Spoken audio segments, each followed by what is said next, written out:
अन्थाइबिल primary हिसाबै जोंनो दोलोनि मावख'नांगौ हिसाबै जोङो मिरु आफादनि बा डिस्ट्रिक्टनि निर्देश बादियै जोङो दिनैहाय दोलोनि मावख' अफिस बख'नानै लानाय जाहैबाय। दा बे मावख'आव थानानैनो जोङो दोलोनि खामानिफोरखौ फैगौ इलेक्सननि खामानिफोरखौ सुचारुभाबै मावलांनो माने मोनसे जायगा नांगौ हिसाबै बे जायगाखौ खालामना लानाय जाबाय दिनै। बेथ' बे बिथांनिसो खोथा माने बेवहाय परिबर्तन होननाय जेबो जायाखै। ओमफ्राय सान्थि फैदों होनदों, सान्थिया बहा फैखो? सान्थियाथ' फैयाखै। दा नुनायाव असान्थियासो बारा फैदों होननानै जों मिथिगौ आरोखि। मथा मथि जोङो गोजौ लेभेलाव नङा, जों गावलिया लेभेलाव थानानै सुख दुख गासिबोखौ मिथिनो हमनो हायो। दा ओंखायनो जेसेबां सान्थि जानांगौमोन खुगाजों जेसेबां बुंदों बिनि उल्था जादों जोंनि नोजोराव आरोखि। बेथ' बिथांमोननि खुगायावल'सो जादों। बे जास्ट जोंनि मोनदांनायाव बेयो राजनितिक खैसार। राजनितिखौ भट मोननो थाखायल' बिथाङा बे भाषण बा खोथाखौ एनाउन्स खालामदों, नाथाय आखाइजों खामानियाव गैया। दा जायोमोनबाथ' मोजांमोन।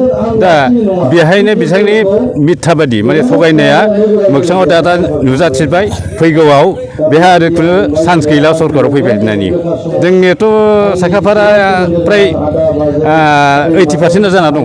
जोंहा बाहाय साननांगौआनो गैला।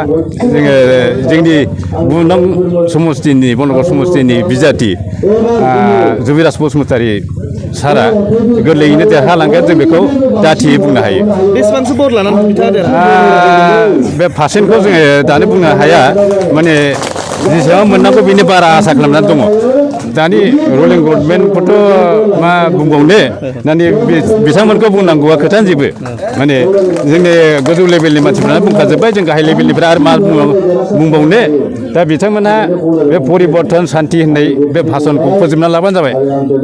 आरो जिथु गुबुन गुबुन समस्तिनि सिङाव थानाय जिमान रायजो राजा बिथांमोनखौहाय मा मेसेज खालामनो सानो? मेसेजआ बेनो, फैगौ बिसायख'थियाव जेने जोङो बनगर समस्ति हिसाबै जोंनि केन्डिडेट जुबिराज बसुमतारी सारखौ जेने बयबो भट होनानै गोसो गोथारै मोजाङै मोजां देरहाहरनो हायो, बेखौनो आङो गासैबो बनगर समस्तिनि भटार्सफोरखौ खावलायनाय जाहैबाय अन्थाइबिल प्राइमारिनि बिपिएफ दोलोनि प्रेसिडेन्ट जानानै।